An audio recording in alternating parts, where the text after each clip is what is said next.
the U.S. company is able to fill a lot of those jobs with workers from India who stay in India. So there's no issue about them coming over and taking over neighborhoods and changing the restaurants and voting Democrat or whatever, voting for more government spending or committing crimes because they're staying in their home country. And so would you say, now that we've kind of isolated that, oh yes, that would be great.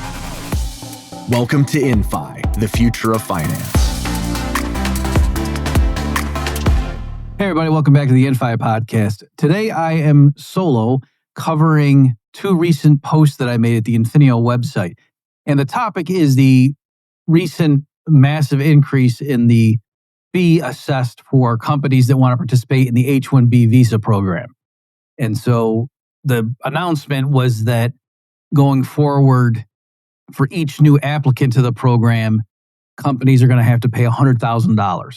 So to give you a frame of reference, my understanding is that prior to this announcement, it ranged a bit, but it was like $2,000 to $5,000 you'd have to pay. Now, there was some ambiguity. Originally, people thought that the Trump administration was saying every year, if you wanted to keep participating in this program for every employee you had, foreign worker who comes in on H1B visa, that you'd have to cough up $100,000 each year. And then later the White House clarifies, no, we just meant the initial application approval that on the front end, it's $100,000 per employee, but just renewing it is not an additional $100,000. Okay. But still quite a hefty spike. So when that news first came out, I was not surprised to see many of Trump's fans were quite supportive, people saying stuff like, this is what I voted for. And it was interesting to me because I knew some of those people, and I certainly knew, I would like to say, the kind of way they think about economic things, or at least many of them. And I knew that in general, a lot of the people supporting this were also fans of technological innovation. And so when I was looking at some of the rationales that were given for why they supported this move, overwhelmingly, as you can imagine, it was things along the lines of, oh yeah, this is good. This will give these high-paying tech jobs to U.S. workers instead of giving them to Indian immigrants who are willing to undercut them or something like that. So the main justification I saw was that this will help U.S. workers. America first, this is what I voted for, that kind of mentality. So let me be clear.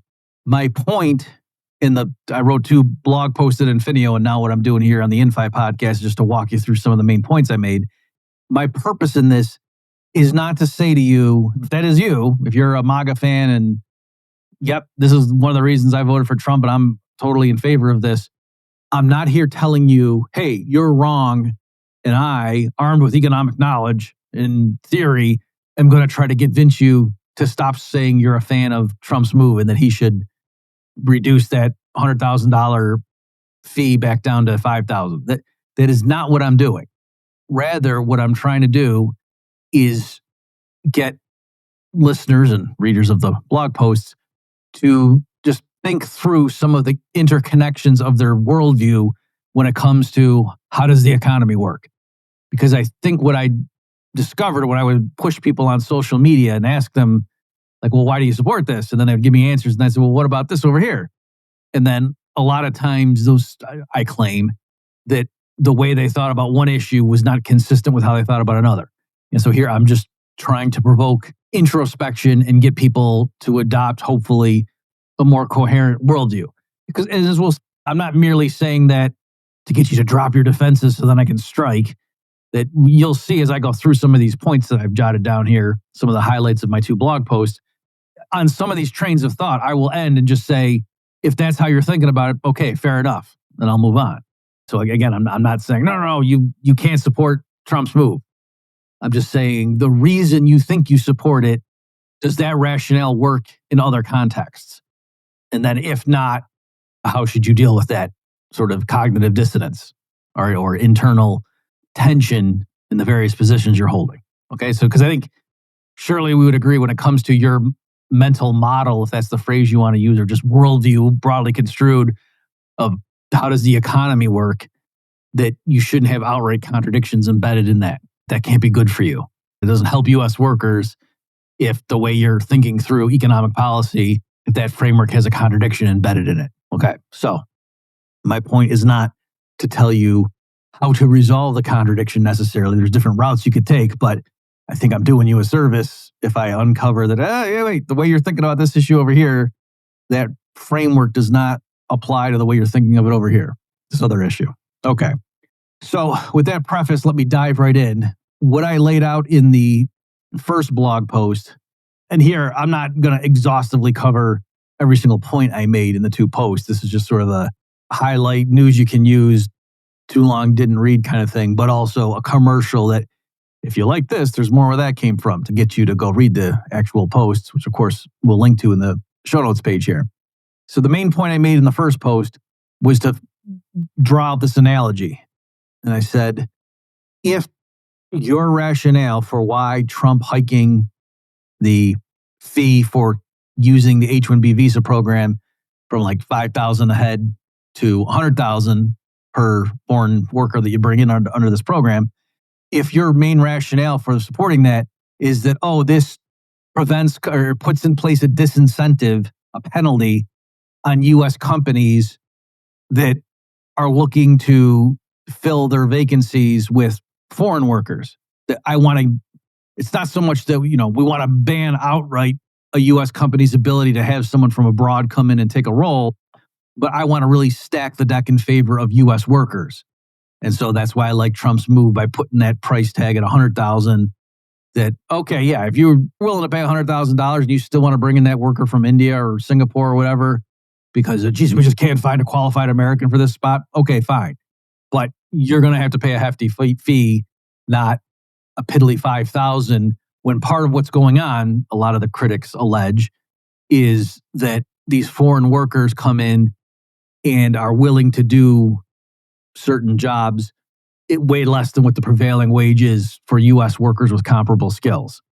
And so it seems like this isn't fair. And these companies, it's not so much that, we can't find qualified U.S. workers. It's we don't want to pay what U.S. workers command who have those types of skills. And so if the government will let us import foreign workers who, for various reasons, are willing to do the same work for a lot less, or in some cases, people would allege, do shoddier work, but because they're willing to work for so little, from the company's point of view, it still makes sense, then that's what they don't want. They want to end that. Okay. So my point is, if that's in the ballpark of how you're thinking about it, and that's where I say, what's your problem, Murphy? That makes sense, right?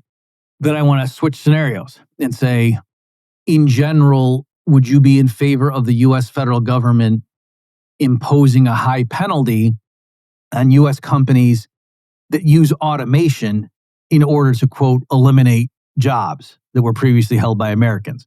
And to give you a concrete example, I said, imagine trucking companies. Like right now, they have a lot of red-blooded middle-class U.S. men primarily who drive 18-wheelers for a living. And it's, that's good money. You can make like $100,000 doing that. And what if, with the continued improvement of self-driving vehicles, what if at some point you get trucking companies that start switching over their fleets to self-driving vehicles, eliminating those jobs? And so in a sense, I'm saying you could think of it as the trucking companies are taking positions that could be filled by U.S. workers, and instead they're giving those jobs to computers. So you could even think of it as if they're giving it to an immigrant from the country of Computerstan. So obviously there's many respects in which the two situations are not analogous. We'll get to that in a minute. But on that dimension, there is a certain symmetry between the two. And so my point was, notice if your argument for why specifically you think it's good that it helps Americans in general or the middle class or whatever argument you want to make, if you're making a strictly economic one to support raising the fee on the H1B visa program to $100,000 per worker, I was saying, would you likewise be in support if the Trump administration, for example, came out and said, hey, it's come to our attention that as these self-driving vehicles get better and better, various trucking companies are looking at switching over. We're not banning that. We're not saying you're not allowed to do it, but we don't want them to take that move lightly. We want to put a hurdle in place to really ensure that U.S. workers get the benefit of the doubt. And so for every company that, we have documented proof that, hey, look at this is what their fleet, used to be. And this is how many drivers they used to carry. And now, because they're switching over, we can plausibly say that they eliminated this many jobs, that every time they do that, we will assess them a one-time $100,000 penalty for doing that. Okay. So in that respect, I'm arguing that's similar to the H1B visa program. Again, just you're putting a barrier, a hurdle in place for companies to switch away from U.S. human workers and filling job slots with outsiders, whether it's a human from India or a computer from Computerstan. Okay. And so my point in walking through that analogy was to say, I think the intuition of many MAGA fans would be to hesitate or outright recoil from such a move by the government. And they would say, no, that would impede progress. I'm okay if companies adopt so-called labor-saving machinery and other technology to allow the company to produce its output using fewer human workers. That's okay. And then the government should not be putting up what seems to be arbitrary penalties in place to restrict that kind of activity. That would, in the long run, just retard economic growth. And they would actually hurt U.S. workers in the sense that their paychecks would not buy as much at the store. So it would suppress the growth of real wages if the U.S. federal government came in and put in roadblocks to adopting technological innovations in the guise of saving jobs. Okay. Once I walked through all that, I just said, okay, now tell me, how do you guys feel about that? And women too, they can tell me. Okay, so that's when I did my first post. I put that up on social media. I monitored the reactions. And then in my follow-up post, I covered some of the popular responses to explain to me what they thought. Now here, I'll switch and I'll just start going through some of the main ones. So one type of response is the person called my bluff and says, yeah, I would support that move, Murphy. So you thought you had a gotcha. No, you're right. They are analogous. And for those exact same reasons, I would also support financial penalties in place for companies that switched over. And here, I didn't just grab that analogy or that example out of thin air. I was guided because there was what at the time was a famous clip. Tucker Carlson, I think, was the guest of Ben Shapiro on Shapiro's show. This is years ago. And Shapiro asked him point blank, would you support government bans or restrictions on the introduction of self-driving trucks? And not only did Tucker say he would be in favor of such a move, he was sort of flummoxed that Shapiro even had to ask him. Like, yeah, of course I would support that. And his rationale was quite simple that, yeah, there's a lot of U.S. workers who form the backbone of this economy and driving trucks around, and it's a good paying job and they're breadwinners, and that would really hurt a lot of families if these giant corporations were able to switch over to robot driven vehicles to save a few bucks, right? That's kind of his stance. And so, yeah, of course, he's not a libertarian purist. And he said, yeah, I'm all in favor of government intervention in the economy if it helps U.S. workers and households and families. So I wasn't erecting a straw man. I knew that some of the MAGA base could just come out and, like I say, call my bluff. So yeah, sure. All right. So if that is your view, and I was saying to people, okay, fair enough. Like there's no contradiction there between those two cases. So congrats on your consistency there. But then I said, how much would you apply that principle? Like, for example, back during the Civil War, like on the eve of the Civil War, I think the exact number I had, the year I had was 1860, the proportion of the workforce that was in agriculture is something like 53%. It was over half. And then over time, that steadily fell, such that the latest figures I looked at, it was something like 1.5% of the labor force is in agriculture. And yet we grow more food today than the U.S. did back in 1860. Okay. So, I mean, there's been population growth too, but even adjusting for that, clearly there are fewer people working on farms today than was the case in the year 1860. And yet that smaller number of workers harvests way more food total than the entire crop that was harvested back in 1860. I mean, the composition may have changed over the years, but the U.S. produces more total food on its farms now than it did in the year 1860, clearly. And yet we use fewer human beings to achieve that result. One way of describing that is to say the productivity per farm worker skyrocketed since 1860. That's just a different way of saying the same information.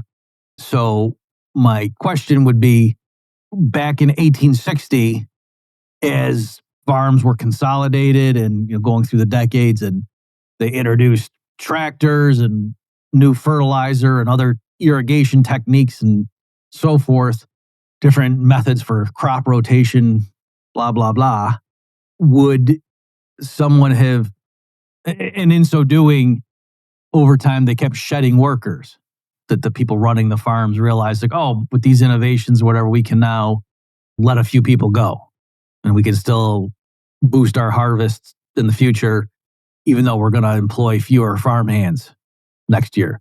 And so at any given moment in that progression, one plausibly could have argued, hey, these innovations that are taking place in the agricultural sector are throwing a lot of hardworking, honest men out of work. And now they got to pick up their family and go move to the city or something, go work in a dirty factory. And that's not good for the social fabric and crime statistics and so forth, the upbringing that they're going to be able to give to their children. And so wouldn't it make sense for the government to pass a lot of legislation and regulations to lock in the way the farm sector works right now? Because don't mess with something. If it ain't broke, don't fix it. That people have been working the land back through recorded history. This is very natural. This is, hey, Thomas Jefferson for the win, right? You can imagine, and I'm sure there were lots of agitation for such measures. And so my question is, somebody who right now supports government bans or heavy regulations limiting the introduction of self-driving 18-wheelers on the grounds that we got to keep those jobs reserved for human drivers, because look at the social fallout if we didn't. I'm saying, do you think they should have done that with agriculture earlier? And maybe you do, and that's okay. So yeah, you're consistent. But the general logic in terms of the economics involved, if we just look at the economics, is that over time, if you're able to produce the same or more output with fewer workers devoted to a given sector, that's actually good total output. That raises the standard of living of everybody in the long run, because in a sense, if you can grow the same amount of food with fewer workers, that frees up those workers to go do something else. So now you get the same amount of food plus whatever it is that those previous farmhands now are making in addition. And so the amount of total stuff is produced, which means per capita production is higher. Now there's distributional issues, and just because the total pie is bigger doesn't by itself prove that every last single person is better off. But if you've got technological innovations happening in sector after sector and you adopt a long-run framework, then chances are, even if some individual is hurt in the short term because of some guy who used to till the fields or whatever loses his job because the farmer gets a tractor and realizes, oh, I can just do a lot of this myself now, and lays off people for the next time. Yeah, that particular farmhand, his next year might be tough financially because he's going to have to go do something else that's not going to pay as much as when he was working for the farmer, because if it did, why was he working for the farmer? At any given time, you're probably doing the thing that is the best job for you. Either it pays the most, or all things considered, it's what you think is the best occupation. And so when you get laid off from that, you have to turn to your second best option, which is not as good as the first best option, right? That's how that works. So that's certainly true that people who, in the wake of some new technological innovation, get laid off, they're hurt in the short term.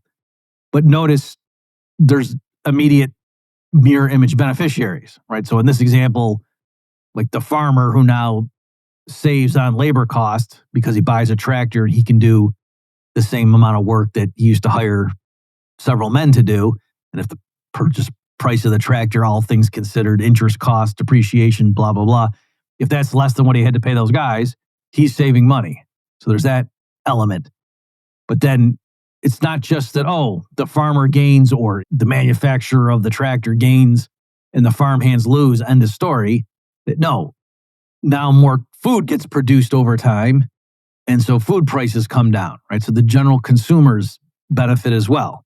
And so just in general, anytime there's a technological innovation that allows for cost savings and or output improvements, either in quality or quantity, that in the short term might be captured by the particular people who introduced the innovation.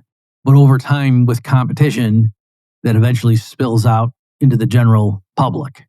Okay. So in that example there, yep, the individual farmhands might be hurt temporarily, at least, by the widespread adoption of tractors, but lots of other people benefit, even in the short term.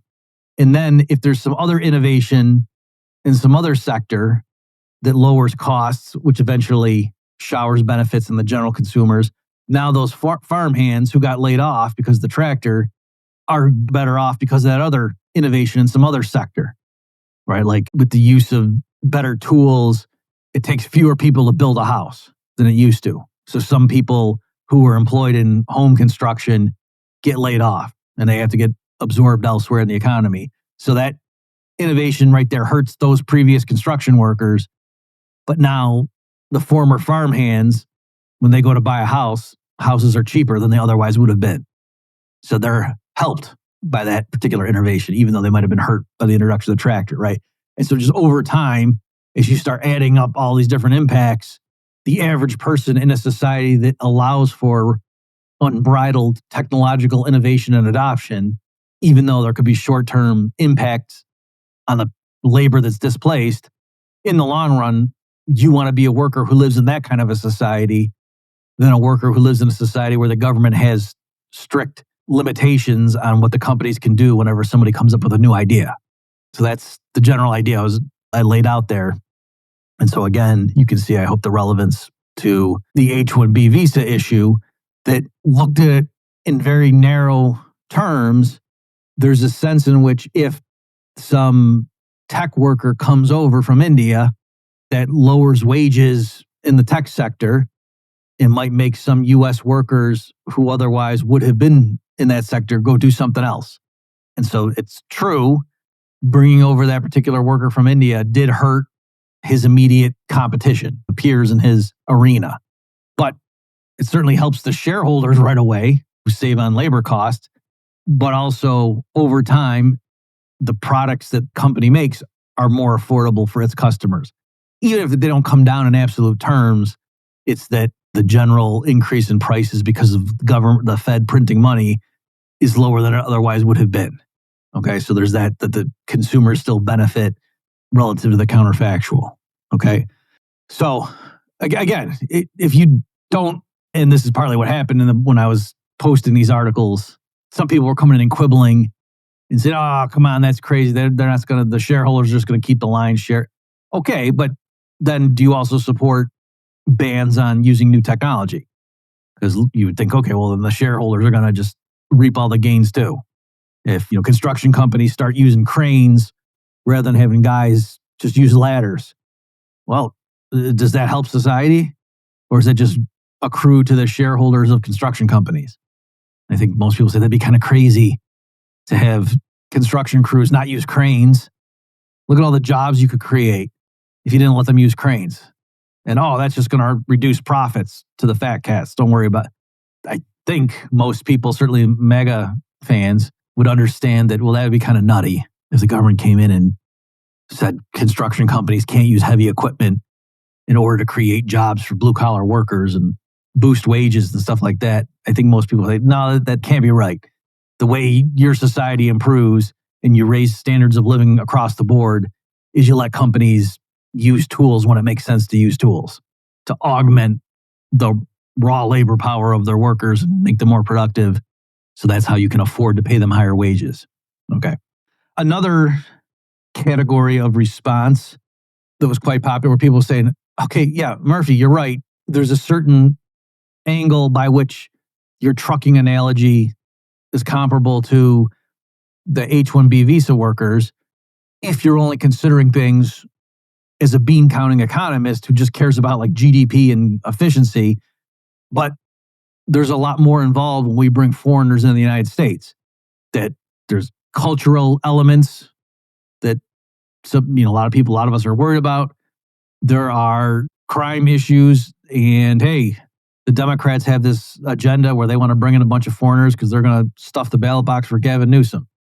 Whereas that stuff, the argument goes, doesn't really apply when it comes to technological innovation, right? So that's more of a narrowly economic disruption, whereas bringing in foreign workers does a lot more than simply have an impact on labor markets, because they're human beings and they do, humans do a lot more than just clocking at work every day. There's other stuff involved when you bring foreigners into your country. Okay. So if that's your argument, again, that's totally consistent. You're right. Self-driving trucks are not literally the same thing as foreign tech workers coming in and taking H1B visa slots. I grant you. And all I would say on this point is, if that's your reaction to my analogy, fair enough.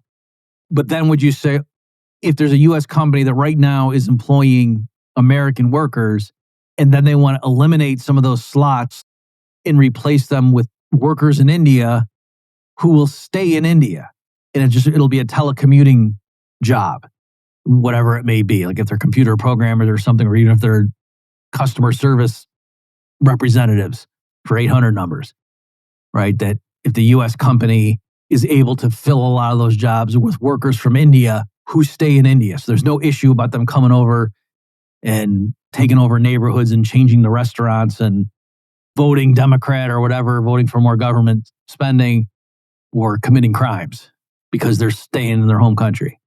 And so would you say, now that we've kind of isolated that, oh yes, that would be great. And yet that might lower the wages of some U.S. workers if we allow for U.S. companies to hire foreigners via the internet. But in general, that showers benefits on the average American, so I'm for it. If you are, fine. But I'm bringing it up because I suspect there are many MAGA fans who liked Trump's move to jack up the H-1B visa fee, who also would object to U.S. companies being able just to outsource their jobs to foreigners via electronic communication. So I'm saying, if that's you, well, then just think through more.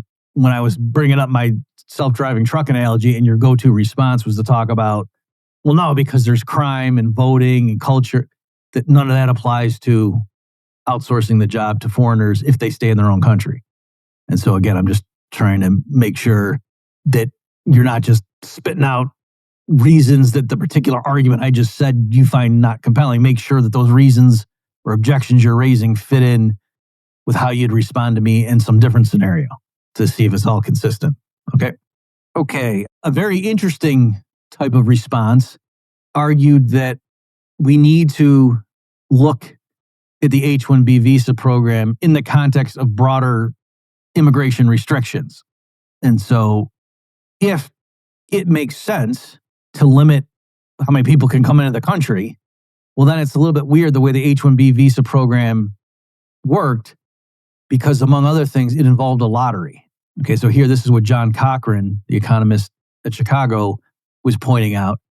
He said, given that you've got these restrictions on immigration, so there's a lot of people that want to get into the country.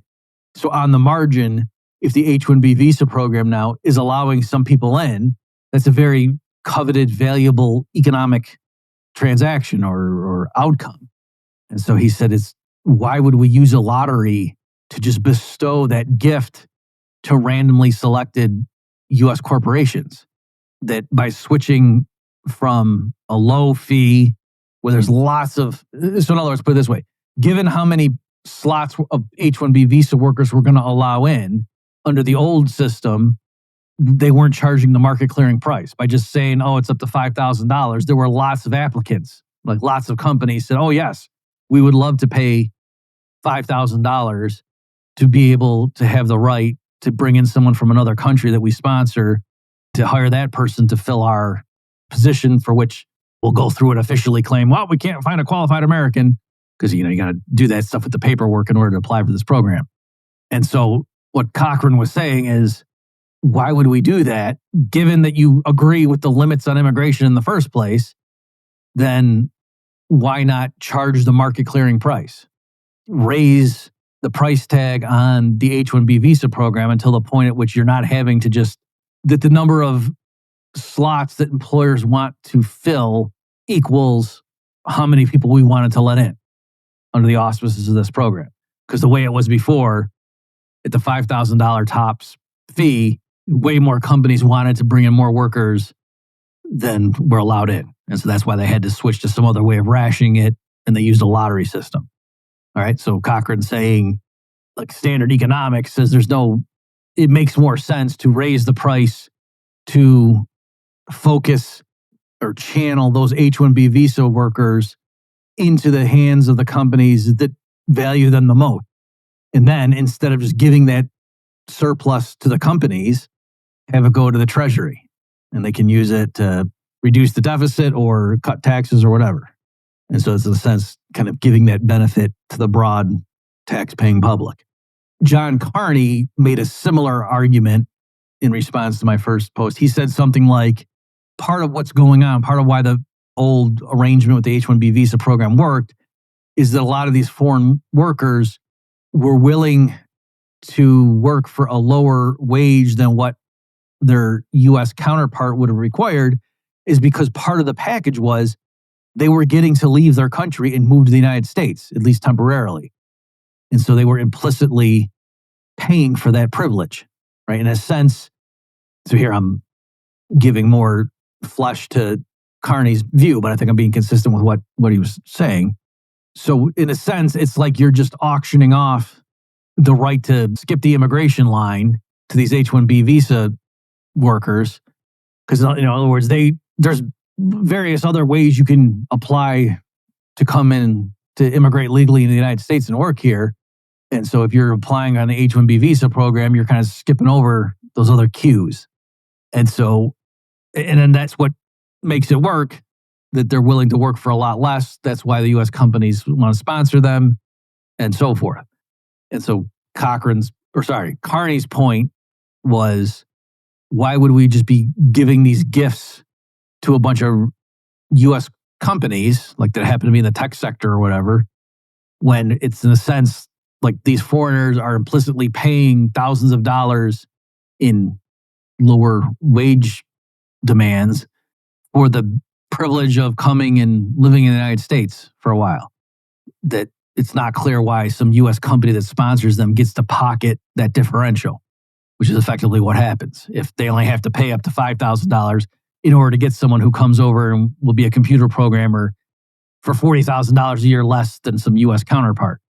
So it's like that company is getting this $35,000 boon for, the benefits of the U.S. or the attractiveness of the U.S. And so the question is, look, why does that tech company doesn't own the U.S.? Why do they get to pocket that gain? By jacking up the price, it's making, the payment is still effectively happening. That foreign worker is still willing to work for a lot less than their U.S. counterpart. And so that's kind of what makes the whole thing possible. But now the company, instead of just pocketing that difference, has to give up most of that to the Treasury. Okay. And so it's kind of similar to what Cochrane was saying, but Carney was kind of coming at it from a different angle. So if that's your rationale, I'm okay with that. That actually lines up with Gene Callahan and I had a piece that we wrote back in January, I think, or maybe it was February, but I think it was January of 2025. Trump gets reelected. He's coming in, and then Elon Musk and Vivek Ramaswamy, you might remember Vivek did his infamous Saved by the Bell tweet where he was talking about kids just chilling in the culture in the U.S. And this is what we got to talk about when we're bringing up H-1B visa reform. And he got a lot of heat from that. And so Gene and I wrote a piece on that when that was a big topic going around in MAGA circles at the time. And we were saying it doesn't make sense to start applying economic analysis without first explaining how you're dealing with immigration restrictions. That if you think those immigration restrictions are in place for valid reasons, then so be it. And then in that case, when U.S. companies say things like, "Oh, there's a shortage of qualified U.S. workers, so that's why we can't find U.S. workers who have the right programming skills, and that's why we need to bring in people from Asia, right? Because there's no U.S. workers to qualify, there's a shortage." And we were saying that's an abusive terminology. That no, what you mean is the market clearing price for U.S. workers, given immigration restrictions, is higher than you want to pay. And so you're saying, hey, couldn't you relax those restrictions and let me bring in this worker from India for me to get a programmer who's willing to work for $40,000 a year less? And so, we made the analogy to diamond rings. And say, yeah, diamond rings are expensive, but you wouldn't say, oh, there's a shortage of engagement rings, and that's why we need some special government program to bring them in on more affordable terms. And in particular, if there had been some boycott of diamonds from a certain region because they were so-called blood diamonds, right? Like if there were credible allegations that, this particular exporter uses slave labor, other types of coercion to get these diamonds and ship over, and so we're not letting them into the U.S. port for moral and ethical reasons, that would tend to raise the price of diamonds.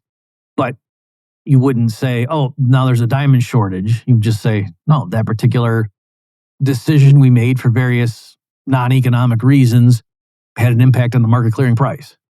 Okay, so likewise, if for reasons of maintaining social cohesion or voting integrity or whatever, we, through our duly elected representatives, set in place immigration restrictions, that's going to have certain consequences in particular labor markets. And to look at the high price of a certain type of job and say, oh, there's a shortage there, that's not really accurate in terms of economic terminology. So there, notice, I'm not saying Cochrane and Carney are wrong. I'm saying, okay, given the way they're analyzing it, that makes sense.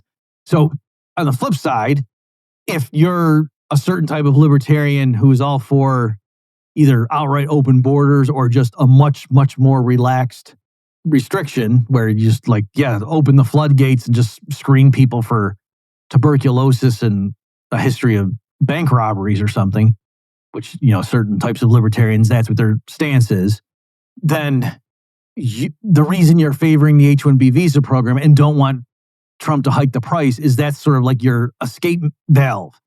It's the way to let people in that you don't think should be stopped in any event. This wasn't my post, but I'm just trying to get my point across.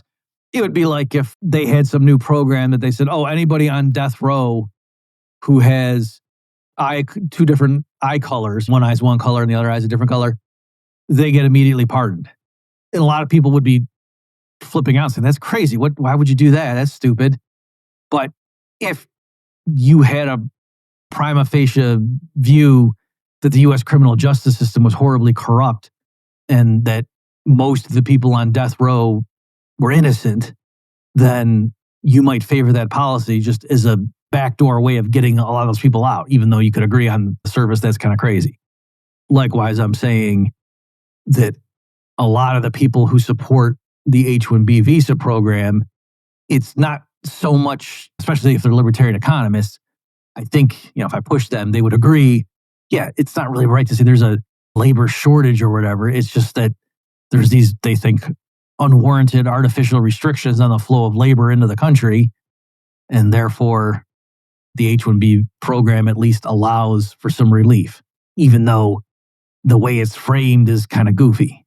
Okay, and then finally, one that I thought was interesting, I'll conclude with my response to this one, is a lot of people put weight on the fact that, again, the context here is I presented my self-driving truck analogy and then just said, in general, if you're in favor of Trump jacking up the fee to use the H-1B visa program because you think it's good for American workers and things like that, Would you likewise favor restrictions on the introduction of labor-saving technology?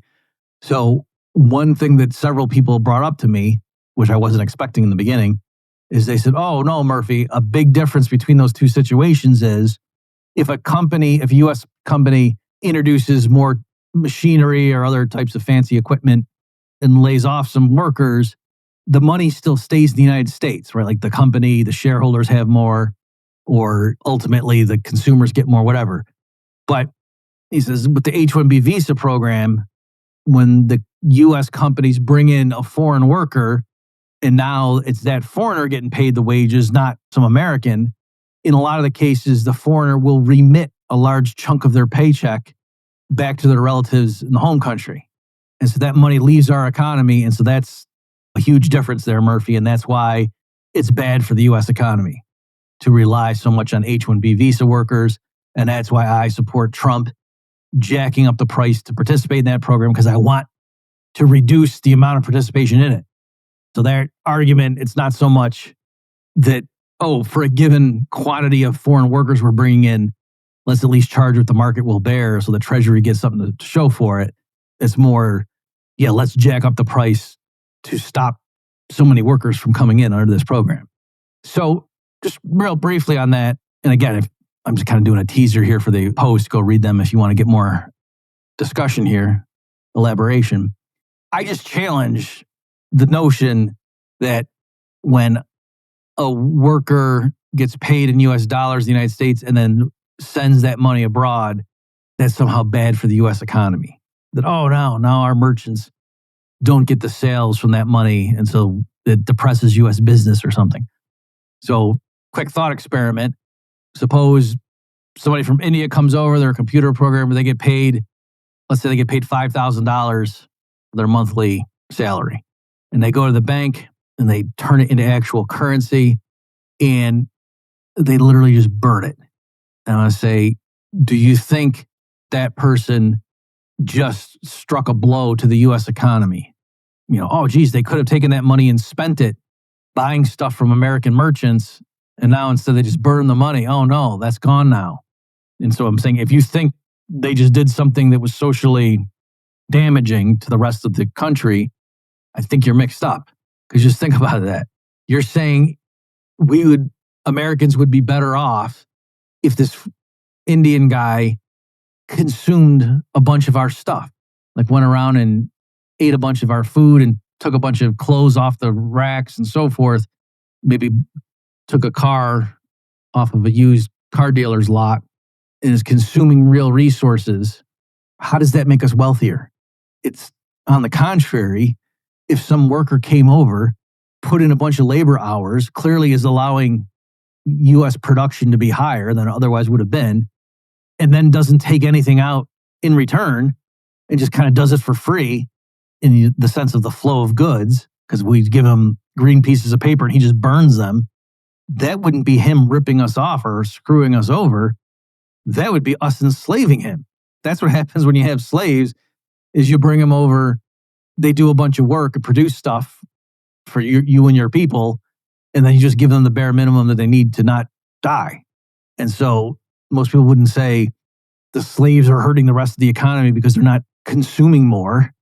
That, there's not enough demand now for the rest of the products that our society makes because the slaves aren't eating a bunch more and living in bigger houses and driving fancier cars, right? That's not usually how you would describe that. Okay? So I'm saying I think there's a similar type of fallacy happening there.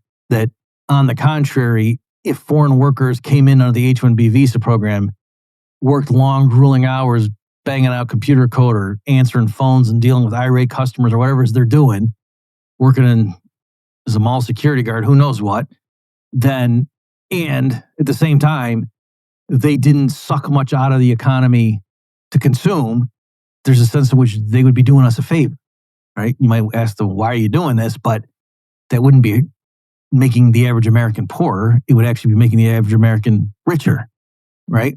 In material terms. So now that I've warmed you up to that, let's deal more directly with the actual allegation, which is not that the workers burn the paycheck, but instead they just consume a little bit of it and they send the rest whatever, to their mom back home, and she uses it for their family. And so here, I'm trying to think of the order in which to do this. Let's put it this way first. What if, okay, so they send the money over there, and then the mom goes out and presumably buys stuff in the local Indian economy. She buys more food and clothes for the workers' younger siblings, let's say. Okay. And so if you think that somehow is bad for the U.S. economy, and it would have been better if the guy spent the money here, first I want you to change the scenario. What if instead of wiring the money to his mom back home in India, he went out to the mall in the United States and bought the t-shirts and sweatshirts and whatever, and went around and bought cans of tuna fish and whatever, and then shipped them across the ocean to his mom. So he spent the money here, but instead of him personally consuming it, he gave most of it to his family back home. Would everybody be okay with that? In fact, wouldn't you be sort of proud of the young man, if it's a young man that we're talking about? That, oh, wow, you come over here into a new land, it's kind of courageous, and you go work in a place where, maybe some of the people are making fun of you behind your back. And then when all is said and done, you get your paycheck, you don't just blow it all on yourself, but instead you buy a bunch of stuff for your family back home and ship it to them. I would like to think, whether you like immigration or not, that you can at least respect that, oh, well, that's better, that's more noble than the guy going to the strip club or something, or buying a bunch of hard drugs with it. Okay. And so I'm saying, if I frame it that way, though, do you see, or do you agree that, okay, yeah, that's not hurting the U.S. economy? Like the fact that he doesn't personally ingest the stuff he buys and enjoy it, but instead sends it over the ocean, that surely that decision doesn't impoverish the rest of the United States? Okay, and so now, taking one step further, it's inefficient. Like let's say part of what his mom wants to buy for the family is fresh bread every morning. And so she would go to the local bakery and buy fresh bread, whereas that would be a luxury they couldn't afford back when he lived back in India. But now that, he's gone over to the United States with this prestigious computer programming job, and he wires us money every month, he supports us every month. Now we can enjoy fresh bread every day, whereas before we couldn't. Okay, from the fresh, nice big baguettes and whatever. Okay, so now, all right, it would be silly for the guy in the United States to go to his local bakery, get a bunch of baguettes and donuts and whatever, and then try to physically ship them to his mom. It would be crazy, both in terms of the expense, but also, obviously, they would be stale by the time they got over there.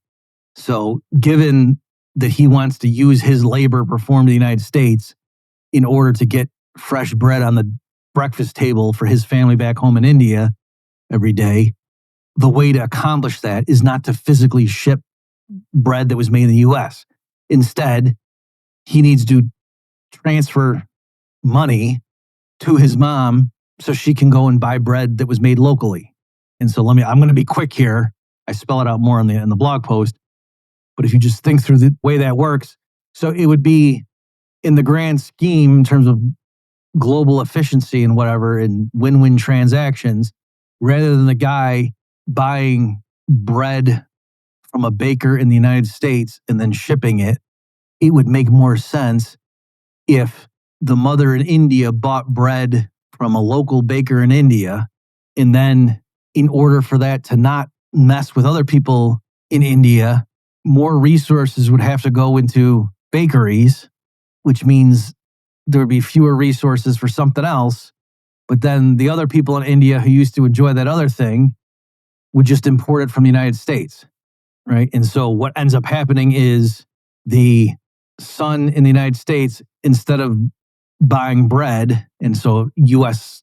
output increases in terms of more baked goods, instead somebody in the U.S. makes something else that then gets shipped over to India, and then that frees up resources in India so that more bread can be made in India and not make other people in India poor because of, now there's more bread that has to get made.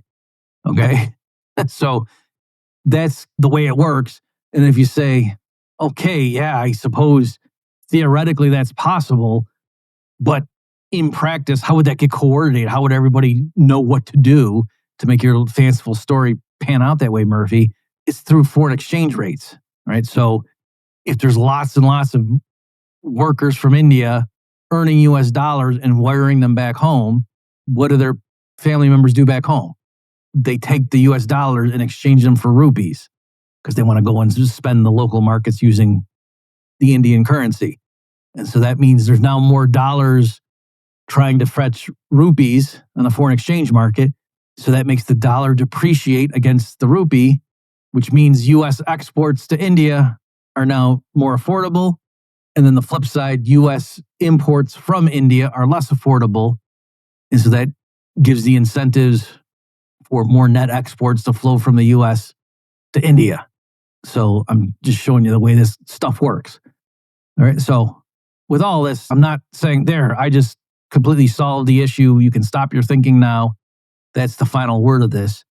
But I'm just showing the logical chain of events. And it's not enough just to say, oh, well, if he takes his paycheck and sends it to India, that money's gone now and US industry is depressed.